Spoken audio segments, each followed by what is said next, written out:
Imagine you're in a dark room, chained.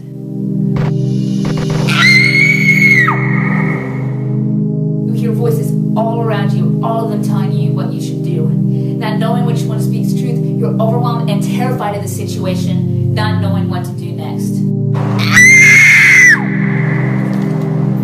Each moment you try to fight out of those chains, but each moment you lose the battle. The more frustrated you get, the louder the voices ring in your ear, and soon enough, you just want to give up completely. Now you may be wondering why I'm telling you this story. Well, I got a question for you. Is it really a story? Maybe it's a real situation for many people, especially those who go through depression. Now, many people don't like hearing this story because they think it doesn't have a happy ending to it. But it's a matter that cannot be hidden. The problem is depression has taken hold of way too many people in this world.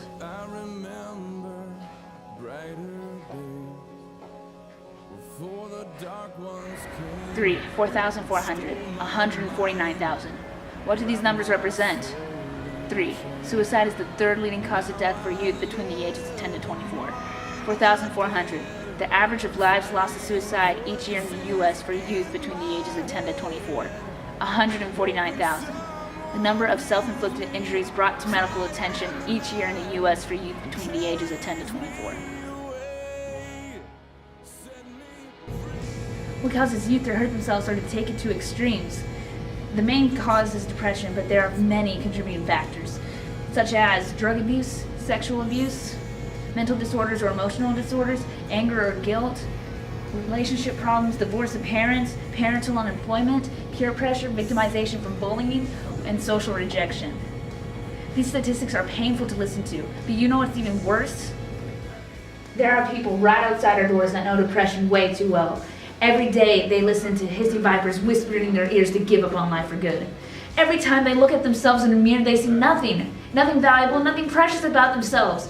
And want to know something else? We Christians are called to stand up and fight for these people.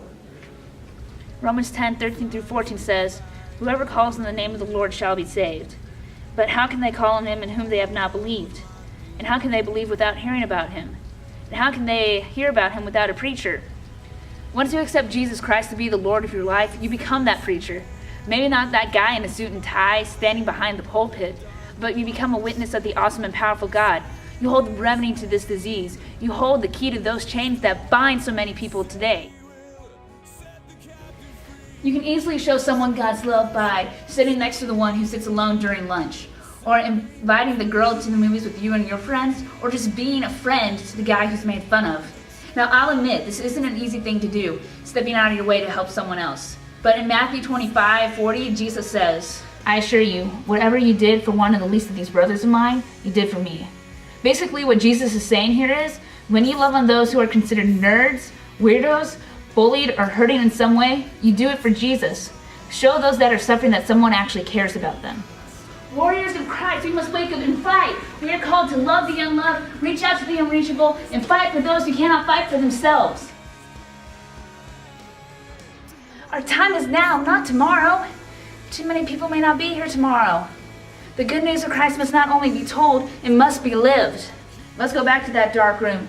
This time, you have the key to those chains that will get you out of that black dungeon. A person is locked up there, yearning to be free. What will you do? Will you A, leave the person there, or B, offer him the key? If you choose B, might I warn you that this person may turn you off, laughing that you don't know the way out of his pains. He also might mock you for such things. But he also might be looking for Jesus Christ, which is the key, the way out of that black dungeon. Now let's show these people that there is a light in utter darkness.